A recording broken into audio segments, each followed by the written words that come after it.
بسم اللہ الرحمن الرحیم۔ السلام علیکم۔ پروگرام الکلام میں خوش آمدید۔ میں ہوں آپ کا ہوسٹ محمد شعیب رضا۔ ناظرین کرام، پروگرام کے پہلے حصے میں ہم قرآن کریم کی کچھ آیات کو سمجھنے کی کوشش کرتے ہیں اور دوسرے حصہ میں اپنے عہد کے نمائندہ سیاسی، سماجی، مذہبی موضوعات پر پیدا ہونے والے سوالات کے جوابات ایک نئے نقطہ نظر سے جاننے کی کوشش کرتے ہیں۔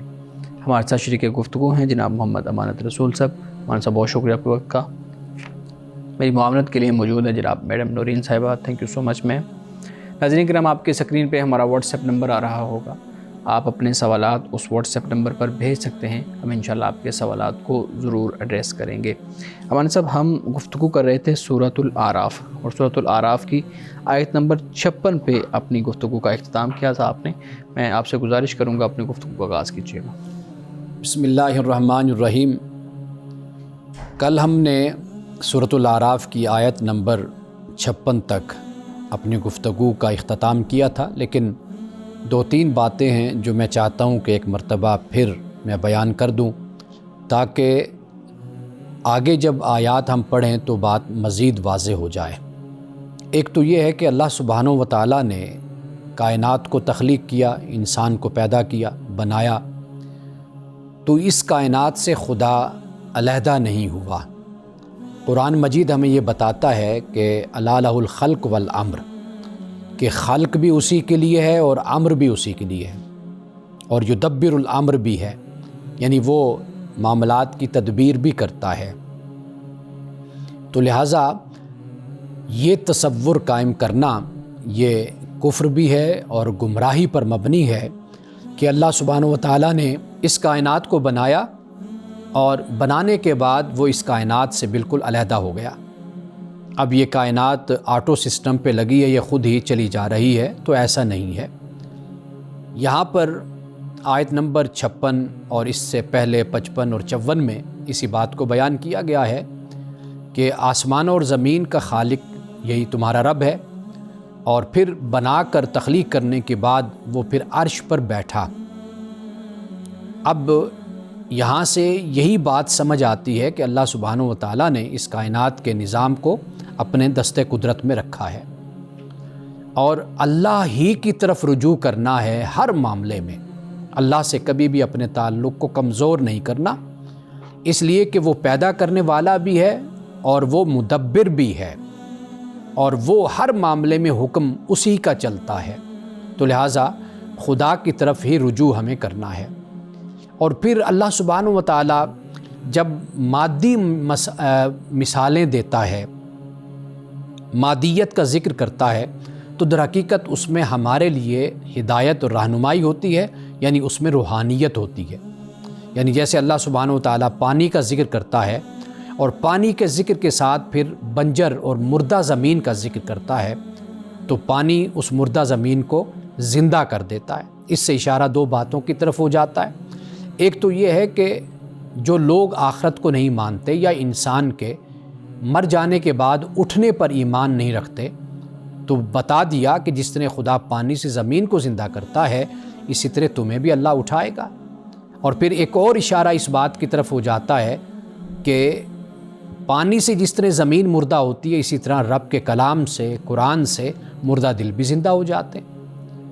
تو گویا کہ اللہ سبحانہ و تعالیٰ جب اس کائنات کو بیان فرماتا ہے، آسمانوں کو، زمین کو، پانی کو اور دیگر جو مخلوقات ہیں ان کا ذکر کرتا ہے، تو اس میں ہمارے لیے یہی سبق پوشیدہ ہوتا ہے۔ اب اس کے بعد دیکھیے کہ اللہ سبحانہ و تعالیٰ فرماتا ہے آیت نمبر 57 میں کہ وَهُوَ الَّذِي يُرْسِلُ الرِّيَاحَ بُشْرًا بَيْنَ يَدَيْ رَحْمَتِهِ، کہ اللہ وہی ہے کہ جو ہواؤں کو اپنی رحمت کے آگے خوشخبری بنا کر بھیجتا ہے۔ یعنی یہاں پر رحمت سے مراد بارش ہے۔ پہلے ہوائیں چلتی ہیں اور پھر اس کے بعد بارش آتی، یہ اللہ تعالیٰ کی بہت بڑی رحمت ہے۔ اور پھر اس کے بعد فرمایا حتیٰ اذا اقلت سحابا ثقالا سقناہ لبلد میت فانزلنا بہ الماء فاخرجنا بہ من کل الثمرات، پھر جب وہ بوجھل بادلوں کو اٹھا لیتی ہیں، یعنی وہ ہوائیں، تو ہم اس کو کسی خشک سرزمین کی طرف ہانک دیتے ہیں، پھر ہم اس کے ذریعے پانی اتارتے ہیں، اور پھر ہم اس کے ذریعے سے ہر قسم کے پھل فرمایا کہ ہم نکالتے ہیں۔ کذالک نخرج الموتى لعلکم تذکرون، اسی طرح ہم مردوں کو نکالیں گے تاکہ تم غور و فکر کرو، تم سوچو۔ قرآن پاک نے ایک اور مقام پر اس بات کو بیان کیا کہ وَهُوَ الَّذِي يُنَزِّلُ الْغَيْثَ مِن بَعْدِ مَا قَانَطَ وَيَنشُرُ رَحْمَتَهُ، کہ وہی خدا ہے کہ جو بارش کو نازل کرتا ہے بعد اس کے کہ یہ لوگ نا امید ہو جاتے ہیں۔ یعنی عرب میں بارش کم ہوتی ہے اور ریگستان صحرا اسی وجہ سے وہاں پر زیادہ ہوئے کہ بارش کی برسات اور یہ سلسلہ وہاں پر کم ہوا۔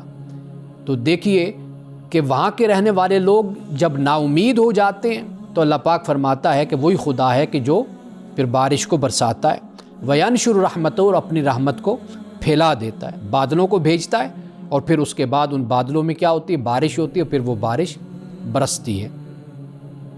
اللہ سبحانہ و تعالیٰ نے جو نتیجہ ہمارے سامنے رکھا وہ یہ ہے کہ كَذَلِكَ نُخْرِجُ الْمَوْتَى لَعَلَّكُمْ تَذَكَّرُونَ، کہ اسی طرح پھر ہم مردوں کو نکالیں گے تاکہ تم نصیحت حاصل کرو۔ وَالْبَلَدُ الطَّيِّبُ يَخْرُجُ نَبَاتُهُ بِإِذْنِ رَبِّهِ، اور فرمایا کہ اور جو زمین اچھی ہے اس کی پیداوار نکلتی ہے اس کے رب کے حکم سے، اور جو زمین خراب ہے وَالَّذِي خَبُثَ لَا يَخْرُجُ إِلَّا نَاكِدًا، اور جو زمین خراب ہے اس کی پیداوار کم ہی ہوتی ہے۔ كَذَلِكَ نُصَرِّفُ الْآيَاتِ لِقَوْمٍ يَشْكُرُونَ، اس طرح ہم اپنی نشانیاں مختلف پہلوؤں سے دکھاتے ہیں ان لوگوں کے لیے جو شکر کرنے والے ہیں۔ یعنی تصریف آیات، اللہ تعالیٰ اپنی نشانیاں پھر بار بار ہمارے سامنے لاتا ہے۔ قرآن مجید کی آیات بھی ہیں کہ یہ بھی آپ دیکھ لیجئے کہ ایک ہی موضوع ہے، ایک ہی مضمون ہے، اسے بار بار مختلف انداز میں، مختلف اسلوب میں، پیرائے میں اللہ سبحانہ و تعالیٰ بیان کرتا ہے۔ یعنی اس سے قرآن مجید کا اعجاز، قرآن کا معجزہ یہ بھی بیان ہوتا ہے۔ کیوں؟ اس لیے کہ ایک ہی بیان کو، مضمون کو اگر انسان پڑھتا ہے تو انسان بور بھی ہوتا ہے، اکتا بھی جاتا ہے، لیکن قرآن پاک میں ایک ہی مضمون ہوتا ہے، یعنی قیامت کا، آخرت کا ذکر، بارش کا ذکر، ایمان کا ذکر، لیکن انسان اس سے اکتاتا نہیں ہے۔ لیکن ہر بار پڑھنے سے ایک نیا انسان کے سامنے خیال بھی آتا ہے اور انسان ایک نئے دروازے انسان کے لیے کھلتے ہیں کہ جس سے مزید انسان کا ایمان اور یقین خدا کی ذات پر بڑھتا ہے۔ تو یہاں پر اللہ پاک نے اسی بات کو بیان کیا اور ساتھ شکر کرنے والوں کا بھی ذکر کر دیا، اس لیے کہ یہ جتنی بھی نعمتیں ہیں آپ دیکھ لیجئے، یہ بارش کا برسنا، یہ زمین اور اس میں پھر نباتات، اس میں پھل اگتا ہے، فصلیں اگتی ہیں، کھیت بنتے ہیں، یہ سب کچھ نعمتیں خدا کی یہیں سے زمین سے پیدا ہوتی ہیں۔ تو جن لوگوں کے اندر شکر کا مادہ ہوتا ہے وہ تو اللہ کی نعمتوں کو دیکھ کر شکر بجا لاتے ہیں، اللہ کی بارگاہ میں جھک جاتے ہیں، اور جو لوگ شکر کا جذبہ نہیں رکھتے اپنے اندر، ان کا پھر طریقہ زندگی گزارنے کا بھی نافرمانی پر مبنی ہوتا ہے اور کفران نعمت پر مبنی ہوتا ہے۔ تو اس رکوع میں اللہ سبحانہ و تعالیٰ نے جہاں اپنی ربوبیت کا ذکر کیا اور کائنات کی تخلیق کا ذکر کیا، اپنے امر کا ذکر کیا، وہاں پر اللہ سبحانہ و تعالیٰ نے اس کائنات میں جو نعمتیں ہیں ان کا ذکر کر کے ہم انسانوں کو متوجہ کیا کہ وہ خدا پر ایمان بھی لائیں اور پھر خدا کے حکم کے مطابق زندگی بھی بسر کریں۔ ناظرین کرام، یہاں وقت ہوا چاہتا ہے ایک بریک کا، ہمارے ساتھ رہیے گا۔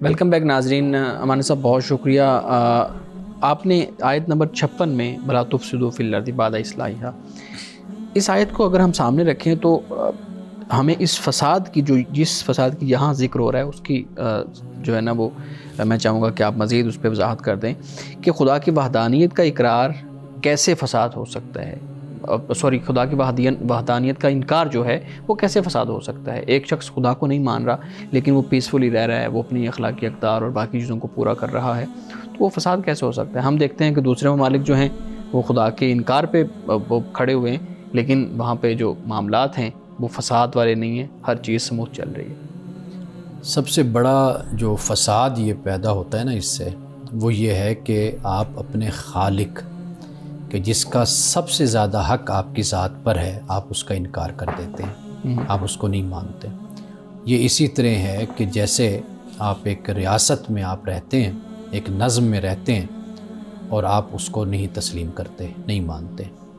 یہ ایسے ہی ہے کہ جیسے آپ گھر میں رہتے ہیں اور اپنے باپ کی اتھارٹی کو اور اس کے احسان کو آپ تسلیم نہیں کرتے، نہیں مانتے، یہ اس سے بھی کہیں بڑا جرم اور گناہ بن جاتا ہے کہ وہ خالق، وہ مالک، وہ رازق کہ جو آپ کی تخلیق کا باعث، جس نے آپ کو تخلیق کیا، جس نے آپ کے لیے رزق مہیا کیا، جس نے زندگی جیسی نعمت آپ کو دی اور جس نے یہ بزم جہان کو سجایا آپ کے لیے، آپ اسی کی ذات کے انکاری بن جاتے ہیں، منکر ہو جاتے ہیں۔ تو اس سے بڑھ کر نہ کوئی فساد ہے، نہ اس سے بڑھ کر کوئی گمراہی ہے، نہ اس سے بڑھ کر کوئی کفر ہے۔ آپ یہ دیکھیے کہ سب سے بڑا حق خدا کا حق ہے۔ والدین جو انسان کے وجود کا باعث بنتے ہیں، اللہ نے ان کے بھی حق کو اپنے حق کے بعد بیان کیا ہے۔ یعنی جہاں پر وَقَضَىٰ رَبُّكَ أَلَّا تَعْبُدُوا إِلَّا إِيَّاهُ فرمایا، ساتھ ہی فرمایا وَبِالْوَالِدَيْنِ إِحْسَانًا۔ تو یہ اہمیت ہوتی ہے آپ کے خالق کی، آپ کے رازق کی، کہ جو آپ کے وجود کا باعث بنتا ہے، آپ کے ماں باپ ہیں، ان کو بھی خدا یہ مقام اور مرتبہ دیتا ہے۔ تو خدا کا جو مقام اور مرتبہ ہے تو وہ تو بہت ہی بلند ہو جاتا ہے۔ ایک تو یہ بات ہے۔ دوسری بات یہ ہے کہ قرآن مجید نے جو شرک کرنے والے ان کو ظالم بھی کہا ہے۔ ٹھیک ہے، یہ جب قرآن پاک کہتا ہے نا کہ وَلَا تُفْسِدُوا فِي الْأَرْضِ، کہ زمین میں فساد نہ کرو، یہ اس لیے فرمایا جاتا ہے کہ جو پیغمبر آتا ہے وہ آپ کو کچھ احکام بھی دیتا ہے، آپ کو بتاتا ہے کہ یہ اللہ تعالیٰ نے آپ کو احکام دیے ہیں، اللہ کی توحید پر ایمان لاؤ، آخرت پر ایمان لاؤ۔ کچھ طبقات، کچھ لوگ ایسے ہوتے ہیں جو سرکشی اختیار کر لیتے ہیں، جو اپنی روش کو، ظالمانہ روش کو، مشرکانہ روش کو چھوڑنے کے لیے تیار نہیں ہوتے اور سیلف رائچسنس کی نفسیات میں وہ جیتے ہیں۔ تو قرآن ان کو یہ کہتا ہے کہ بھئی تم فساد نہ کرو، فساد نہ کرو، بالکل ٹھیک ہے۔ فساد کے حوالے سے یہ بات بتائیے گا کہ ویسے انہوں نے اپنے لیے جو ایتھکس بنائے ہوئے ہیں، مورل ویلیوز بنائی ہوئی ہیں، ان کو یہ اپنے رولز کے تحت تو فالو کرتے ہیں، یا پھر جیسے ہمارے حضرت عمر فاروق رضی اللہ تعالیٰ عنہ کے بنائے ہوئے قوانین تھے، وہ بھی ہمیں ڈنمارک میں اس کی نظر آتی ہے پریکٹس، کہ انہوں نے ایک سوشل سسٹم جو ان سے ہے وہ اس کے تحت کسی بھی شخص کی جو ان سے جو غربت ہے اس کو غربت نہیں رہنے دیا، ان کی ہیلپ ہو جاتی ہے، ویلفیئر اسٹیٹ بنا لیا، یا مورل ویلیوز ہو گئی، ایتھکس ہو گئے۔ تو جب ہمیں یہی چیزیں قرآن اور سنت سے ہم یہ ثابت کرتے ہیں تو مطلب اس وقت انہیں یہ چیزیں نظر نہیں آتی ہیں کہ بھی یہ ایک ہمارے دین کے تحت یہ چیزیں چل رہی ہیں۔ آپ مغربی ممالک کی بات کر رہے ہیں؟ مغربی ممالک کی بات کر رہے ہیں جی پلیز۔ اچھا، پہلی بات یہ ہے کہ یہ جب ہم ان مقامات کو پڑھتے ہیں جی، ان کا تعلق واضح طور پر پیغمبر کے ساتھ ہے، یعنی پیغمبر معاشرے میں موجود ہے، ان کو دین کی دعوت دیتا ہے، انہیں بلاتا ہے، تو وہ پھر سرکشی پر کھڑے ہوئے ہیں، تعصب کا راستہ اختیار کرتے ہیں۔ ایک تو ان کا یہ پس منظر ہے جو ہمیں کبھی نہیں بھولنا چاہیے، ان آیات کا یہ پس منظر ہے کہ پیغمبر دعوت دینے والا، ان کو بلانے والا وہاں موجود ہے، ان کو بلاتا ہے، وہ اس کی طرف نہیں آتے، بجائے اس کے کہ خاموشی بھی اختیار کر لیں، وہ جان کے بھی دشمن بن جاتے ہیں، بالکل ماننے والوں کو بھی وہ ختم کرنا چاہتے ہیں، یعنی وہ جنگ کا ماحول اور فساد کا ماحول وہ پیدا کر دیتے ہیں۔ ایک تو ہمیں اس طریقے سے بات سمجھنی چاہیے۔ دوسری بات یہ ہے کہ دنیا میں دیگر اقوام ہیں، اب ایک بات ہوتی ہے کہ جو آپ کو سطحی طور پر نظر آتی ہے، یعنی آپ دیکھتے ہیں کہ وہاں پر ترقی ہو رہی ہے، وہاں پر دیگر معاملات میں وہ بہت سے آگے ہیں ہم سے، یہ ایک علیحدہ پہلو ہوتا ہے۔ ایک پہلو وہ ہوتا ہے کہ جو اہل علم اور اہل دانش، ان کو معلوم ہوتا ہے کہ جو ان کے نظریات ہیں وہاں پر کیا کیا گمراہی اور کیا کیا غلطیاں موجود ہیں، وہ اس کا تعلق پھر اہل علم کے ساتھ ہو جاتا ہے۔ یعنی مثال کے طور پر جب ہم ایک تہذیب کو دیکھتے ہیں تو ہم اس کا پھر جائزہ لیتے ہیں، آیا کہ اس تہذیب کی بنیاد کیا ہے۔ جب ہم مسلمانوں کی یا اسلامی تہذیب کی بات کریں گے تو ہم اس کو دیکھیں گے کہ بھی وہاں پر بنیاد کیا ہے، دیگر تہذیبوں کا جائزہ لیں گے تو وہاں پر بھی ہم ان بنیادوں کو دیکھیں گے۔ تو اصل جو اختلاف ہوتا ہے نا وہ اس بنیاد پر دیکھنا ہوتا ہے۔ باقی قومیں اخلاقیات میں اور بہت سی چیزوں میں اپنے اجتماعی ماحول کو بہتر رکھتے بھی ہیں اور بہتر کرنے کی کوشش بھی کرتی ہیں، اور ان کے لیے خدا نے کچھ اصول اور ضوابط بنا دیے جو کامن قسم کے ہیں، جنرل قسم کے، اس پر جو قوم چلتی ہے وہ آگے ترقی کرتی ہے۔ لیکن ہم جب کسی تہذیب کا جائزہ لیتے ہیں تو پھر ہم اس کی بنیاد کو ہمیشہ دیکھا کرتے ہیں۔ بنیاد کئی دفعہ ایسی ہوتی ہے کہ وہ اس میں فساد ہوتا ہے لیکن ظاہری طور پر آپ کو وہ فساد عام آدمی کو نظر نہیں آتا، بالکل صحیح لیکن وہ بنیادی نظریاتی طور پر وہ جو بنیادی غلطی ہوتی ہے وہ وہاں پر موجود ہوتی ہے، اس کے اثرات سوسائٹی پر مرتب بھی ہوتے ہیں، کہیں نہ کہیں نظر آ بھی جاتے ہیں اور آنے والے وقتوں میں وہ پھر ان معاشروں کو کمزور بھی کرتے ہیں۔ صحیح۔ مولانا صاحب، بارش کی بات ہوئی اور بارش کو خدا کی نعمت قرار دیا گیا، اللہ تعالیٰ اس کو اپنی رحمت اور نعمت جو ہے نا وہ اس کا نشان قرار دیتا ہے۔ ہم دیکھتے ہیں کہ انسان بھی آرٹیفیشل جو رین ہے، مصنوعی بارش ہے، اس کو برسانے پہ قدرت اس نے حاصل کر لی ہے، تو پھر ذہن میں ایک سوال آتا ہے کہ اگر اللہ رب العزت کی بڑی نعمت ہے اور یہ بڑا اس کا فضل ہے کہ وہ بارش برساتا ہے، دوسری طرف انسان بھی تو اب اس قابل ہو گیا ہے کہ وہ خود اپنا بارش کا جو سسٹم ہے، یعنی بادل نہیں ہے لیکن اس کے باوجود وہ کسی نہ کسی طریقے سے مصنوعی طور پہ بارش برسانے کے قابل ہے۔ تو یہ کیا آپ کو لگتا ہے کہ یہ دو نظام جو ہے نا وہ مقابل آگے معاذ اللہ؟ دیکھیے، سب سے پہلی بات، اللہ سبحانہ و تعالیٰ نے یہ سارا نظام بنایا ہے، موسم کا نظام ہے، جو بھی ہے، انسان نے صرف اس کی نقل کی ہے۔ خدا کا وجود، اس کا انکار ممکن نہیں ہے، یعنی خالق وہی ہے، پہلے دن سے اس نے نظام یہ بنایا۔ انسان اگر خدا نخواستہ اتنا متبادل نظام بنا سکتا ہے تو پھر وہ اس سے ہٹ کر کوئی اپنا نظام بنائے نا۔ یہ تو سارا خدا کا چرایا ہوا آئیڈیا ہے نا، انسان نے جو لے لیا تو وہاں سے اس نے سارا کچھ بنا لیا۔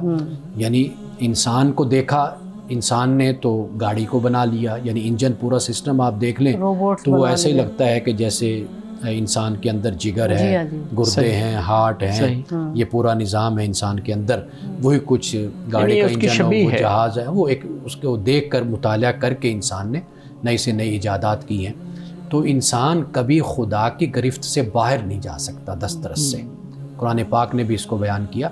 بے شک وہ مصنوعی بارش ہی کر لیتا ہے، لیکن مصنوعی بارش بھی تب ہوتی ہے نا جب خدا اپنی بارش نہیں کرتا، جب وہ اپنی بارش نہیں برساتا، وہ بھی حکمت کے تحت ہے، نہیں برساتا، لیکن پھر انسان اپنی طرف سے اس کا انتظام کر لیتا ہے۔ تو انسان یہ کر سکتا ہے، اللہ تعالیٰ ہی کا دیا ہوا یہ شعور، یہ علم اور یہ دولت ہے کہ جس کو انسان بروئے کار لا کر اپنے لیے نئی سے نئی آسانیاں پیدا کرتا ہے۔ اسباب بھی تو اسی کائنات سے ہی وہ لیتا ہے نا۔ بارش اگر اس نے برسانی ہے تو سارے اسباب اور جو بھی چیزیں اس نے اکٹھی کی ہیں وہ کہاں سے لائے ہیں؟ وہ اسی کائنات سے جو اللہ کی پانی لے آئے کہیں سے، یعنی پانی کی طرز کی کوئی چیز اپنی بنا کر لے آئے۔ پھر تو ہے تو سب کچھ وہی جو خدا نے انسان کو دیا ہے، اسی کی نقل مار مار کر انسان آگے چیزوں کو ایجاد کر رہا ہے۔ جی بالکل ٹھیک ہے۔ مولانا صاحب، روزے کے حوالے سے کچھ سوالات ہیں۔ جی، آپ نے کل کے پروگرام میں روزے کا فدیہ اس پہ بات کی تھی کہ جو بوڑھے لوگ روزہ نہ رکھ سکیں وہ کیا طریقہ کار اختیار کریں۔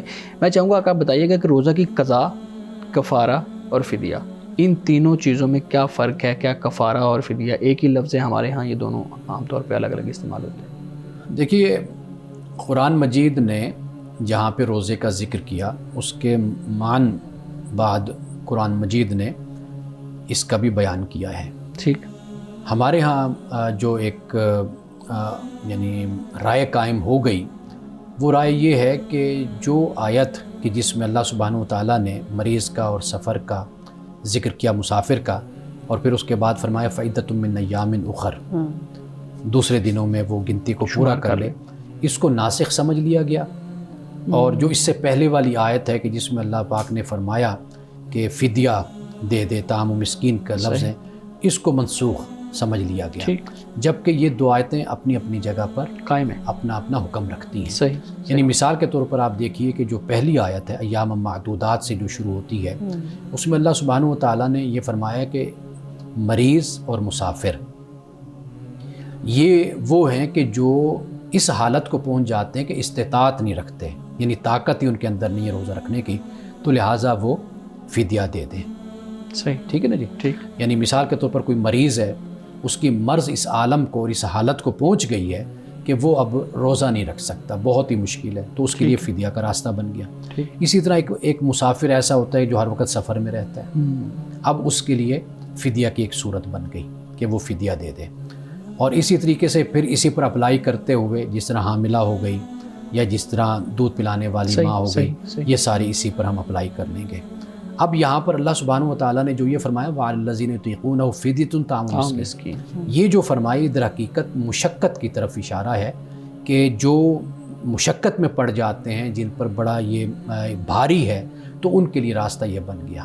ٹھیک ہے. اس سے اگلی جو آیت ہے شہر رمضان الذی، وہاں پر اللہ سبحانہ و تعالیٰ نے ایک عام بیمار، ایک عام مسافر کے لیے حکم بیان کر دیا کہ وہ دوسرے دنوں سے اپنی گنتی کو پورا کر لیا کرے. صحیح. پہلی آیت میں ایسے مریض اور ایسے مسافر کہ جن کے لیے بہت مشکل ہو جاتا ہے ٹھیک روزے رکھنا، تو وہ فدیہ دیں گے. یہ دوسری آیت میں ان بیماروں اور ان مسافروں کا ذکر کر دیا کہ جن کے لیے کوئی مشقت نہیں ہے، وہ آگے پورا بعد کر میں رکھ سکتے ہیں، تو وہ بعد میں رکھیں. تو صحیح. یہ یعنی آیت کو واضح کرنا ضروری تھا. فدیہ آپ نے پوچھا، تو فدیہ یہاں پر بیان ہو جاتا ہے. یعنی فدیہ قرآن پاک نے یہ کہا کہ وہ 2 وقت کھانا جو ہے وہ جو فدیہ ہوگا وہ دے گا. ٹھیک ہے، مسکین کو کھانا کھلائے گا. مسکین کو کھانا کھلائے گا. اب ہمارے ہاں بعض علماء نے، بلکہ احناف نے خاص طور پر، وہ فدیہ مقرر کر دیا کہ جو صدقۃ الفطر ہوتا ہے بس وہ جو ہے وہ ایک روزے کا فدیہ بن جائے گا، یہ بیان کیا. لیکن کھانا کھلانا جو ہے نا 2 وقت کا، یہ زیادہ بہتر ہے، جس کو قرآن پاک نے بھی بیان کیا ہے. ایک یہ چیز ہو گئی. اب اس کے بعد جو قضا ہے، قضا ہوتی ہے کہ جیسے انسان سے روزہ چھوٹ جاتا ہے تو انسان اس کی قضا دے دیتا ہے، ایک روزہ رکھ لیتا ہے. اور کفارہ ہوتا ہے کہ جو انسان جان بوجھ کر ارادے سے کوئی ایسی جو نواقض وضو ہیں، روزہ ہیں، ان میں سے کوئی ایسی حرکت کر بیٹھتا ہے، تو اس کی وجہ سے پھر جب روزہ ارادتاً توڑتا ہے، ہوش و حواس کے ساتھ توڑتا ہے، کوئی مجبوری بھی نہیں ہے، پھر جان بوجھ کر روزہ توڑتا ہے، تو پھر اس پر 60 روزے رکھنا یہ اس پر لازم ہو جاتے ہیں. پھر ایک روزہ جو ہے وہ قضا کے طور پر اس کو دینا ہوتا ہے. آپ مثال کے طور پر دیکھیے کہ روزہ آپ رکھتے ہیں تو کن چیزوں سے روزہ آپ کو منع کرتا ہے؟ یعنی ازدواجی تعلق سے اور کھانے پینے سے. یہ 3 باتیں ہیں نا. اب ایک آدمی یہی کام کر رہا ہے، ارادتاً جان بوجھ کے کر رہا ہے، تو اس پر پھر کفارہ لازم ہوتا ہے. صحیح. ناظرین کرام، یہاں وقت ہوا چاہتا ہے ایک بریک کا، ہمارے ساتھ رہیے گا.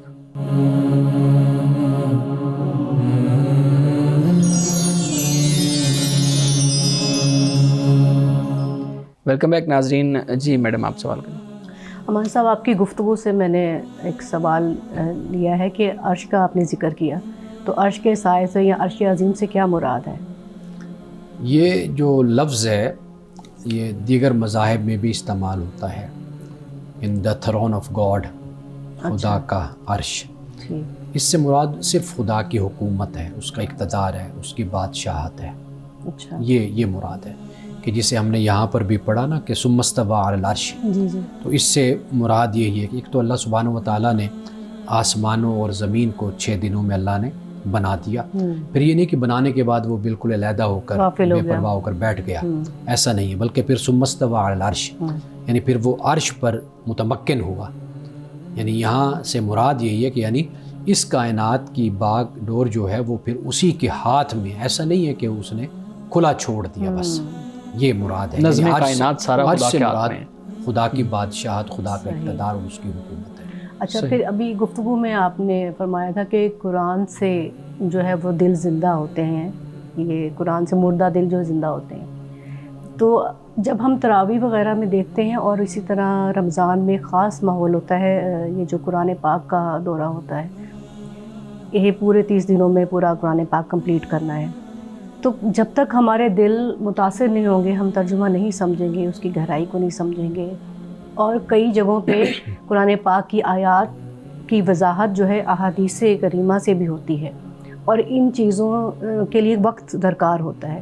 تو مردہ دل کیسے زندہ ہوں گے اگر ہم قرآن پاک کو ٹھیک طریقے سے سمجھ ہی نہیں پائیں گے؟ اہل اللہ کا طریقہ یہی رہا ہے کہ قرآن مجید کو ہمیشہ انہوں نے کوالٹی میں پڑھا سمجھا. اچھا، یعنی یہ نہیں دیکھا کہ آج ہم نے کتنے پارے ختم کر لیے، کتنے رکوع پڑھ لیے. اچھا، یہ چیز ان کے پیش نظر کبھی نہیں رہتی تھی. وہ ایک ایک آیت پر بھی بڑا بڑا وقت لگا دیا کرتے تھے. حضرت امام احمد بن حنبل کے بارے میں آتا ہے، امام اعظم ابو حنیفہ رحمۃ اللہ علیہ کے بارے میں آتا ہے، امام شافعی، امام مالک اور دیگر علماء، ان کے بارے میں یہ آتا ہے کہ قرآن کا ذوق اور قرآن کے ساتھ ان کا تعلق، تمسک بالقرآن، یہ سب سے اہم ہوتا تھا۔ یہ بدقسمتی سے ہمارے ہاں یہ روایت اور یہ ریت چل پڑی کہ ہم تراویح میں بھی قرآن کو بالکل ہی ناسمجھی میں اور بالکل بے سمجھ ہو کر ہم قرآن پاک کو پیچھے سنتے رہتے ہیں، اور جو وہ پڑھتے ہیں حروف الفاظ تک کی ہمیں سمجھ نہیں آتی، لیکن وہ ایک رفتار چل رہی ہوتی ہے۔ تو اس کا کوئی بھی تصور نہیں ہے، اور اس کا کوئی یعنی آپ کہہ لیجیے کوئی نتیجہ نہیں ہے خدا تعالیٰ کے ہاں بھی، آخرت میں بھی۔ اصل چیز یہ ہے کہ آپ قرآن پاک سے محبت اور تعلق تمسک اپنا بنائیں اور قرآن مجید کو پڑھیں سمجھیں۔ اور وہ میں ایک بات اکثر کہا کرتا ہوں کہ وہ جیسے ہم کہتے ہیں نا کہ غالب کو آپ یہ نہیں کہ پڑھیں بلکہ غالب میں رہیں۔ اقبال کو پڑھیں نہیں بلکہ اقبال میں رہیں۔ یہ جو رہنا ہوتا ہے نا، یہ در حقیقت انسان کو ذوق دیتا ہے، انسان کو حلاوت، انسان کو مزہ آتا ہے اس چیز کے ساتھ۔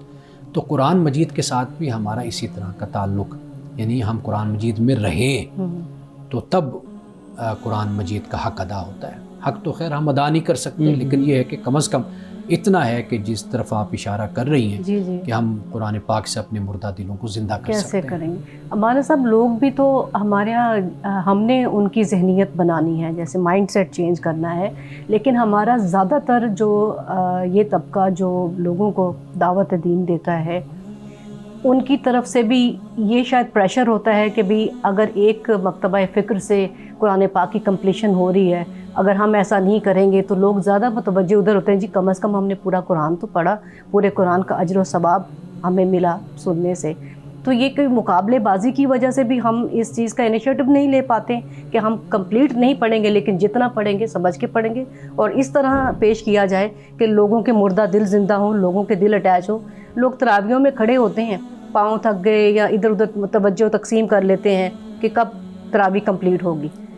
طریقہ تو ہر جگہ ایسی صورتحال نہیں ہے، بہت سے مقامات اور مراکز ایسے ہیں کہ جہاں پر قرآن بہت ہی ترتیل کے ساتھ اور بہت اچھے انداز میں پڑھا جاتا ہے، پاکستان میں کافی کم ہے لیکن۔ اور پھر یہ ہے کہ قرآن مجید جتنا تلاوت ہوتا ہے وہ بیٹھ کر، ترویحہ کا مطلب یہی ہوتا ہے کہ آپ راحت حاصل کرتے ہیں، آپ بیٹھتے ہیں، وقفہ کرتے ہیں۔ اس میں عرب میں بھی یہ طریقہ ہے کہ قہوہ پیتے ہیں، کچھ اس طرح آرام کرتے ہیں، پھر اس کے بعد پھر کھڑے ہو جاتے ہیں۔ ہمارے ہاں بھی کئی جگہ پہ ہے ایسے ہوتا ہے، درس دیا جاتا ہے، جو اب آگے پڑھنا ہے اس کے بارے میں بتا دیا جاتا ہے کہ یہ پڑھا جائے گا۔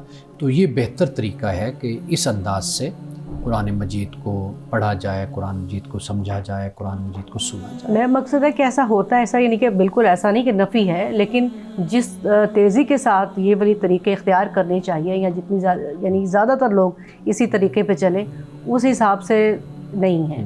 بالکل یہ بات آپ کی صحیح ہے، اور خاص طور پر ہمیں یہ بات سمجھنی چاہیے، توجہ دلانی چاہیے لوگوں کو۔ اور پھر یہ ہے کہ تراویح بھی کوئی فرض نہیں ہے کہ آپ تھک کر ٹوٹ کر آپ گر پڑیں، تو یہ بھی کوئی طریقہ نہیں ہے۔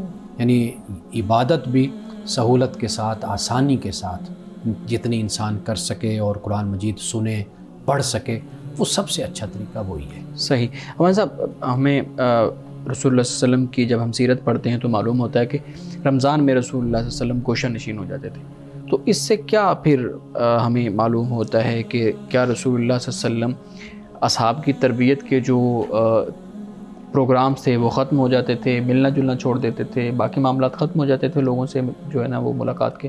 ایسا نہیں ہے، رسول اللہ صلی اللہ علیہ وسلم کی گوشہ نشینی کا ذکر اس طرح ہمیں نہیں ملتا۔ آپ اعتکاف آپ بیٹھا کرتے تھے رمضان میں، اور اعتکاف کو آپ نے کہا کہ یہ میری امت کی رہبانیت ہے، یعنی خلوت نشینی یہ ہے میری امت کی، ٹھیک ہے، یہ آپ نے فرمایا۔ اس لیے کہ انسانی مزاج ہے، طبیعت ہے، وہ علیحدگی بھی چاہتا ہے، کچھ خلوت بھی چاہتا ہے، اور وہ کچھ وقت ایسے بھی گزارنا چاہتا ہے۔ یہ انسانی رجحان ہے، نفسیات ہے، طبیعت ہے۔ اس کا رسول اللہ نے پھر یہ علاج بتایا کہ رمضان میں آخری عشرے میں اعتکاف بیٹھنا۔ آپ صلی اللہ علیہ وسلم کا جو رمضان ہے، اس پر ہم پہلے ایک دفعہ بات کر چکے کہ آپ کے اکثر رمضان وہ جہاد میں گزرے، مصروفیات میں آپ کے گزرے، یعنی یا تو مدینے سے آپ باہر ہیں، کہیں پر جہاد میں مصروف ہے، یا کہیں سے واپس آ رہے ہیں، یا کہیں پر جانا ہے، یا پلاننگ کر رہے ہیں، آپ منصوبہ بنا رہے ہیں، اس میں گزرا۔ تو ایک رمضان ہمیں ملتا ہے کہ جو بڑے سکون کے ساتھ، امن کے ساتھ آپ مدینے میں رہے ہیں. یعنی جیسے ہمارے ہاں رمضان گزرتا ہے، ہمارے ہاں جو یہ تصور بن گیا نا مذہب، دین کا اور دنیا کا جو فرق ہم نے پیدا کر دیا ہے، اس فرق سے بھی بڑے مسائل پیدا ہوئے ہیں. یعنی ہم نے یہ سمجھ لیا کہ اگر میں دکان پہ بیٹھ کے حلال کما رہا ہوں، محنت کر رہا ہوں، تو یہ شاید دنیا ہے، لیکن میں یہ چھوڑ کر جب جا کر مسجد میں بیٹھوں گا تو یہ دین یہ ہے، عبادت ہے. بالکل صحیح. یہ میری عبادت بنے گی. تو اسلام یہ کہتا ہے کہ آپ جہاں پر بھی ہیں، آپ جو بھی کر رہے ہیں اللہ کے لیے کریں، ایمانداری سے کریں، تو وہی آپ کا جو عمل ہے وہ عبادت ہے اور وہی اللہ کے ہاں نیکی ہے. تو صحیح. یہ ہمیں سمجھنا ہوگا رسول اللہ صلی اللہ علیہ وسلم کی سیرت اور سنت کی روشنی میں. ناظرین کرام، یہاں وقت ہوا چاہتا ہے ایک بریک کا، ہمارے ساتھ رہیے.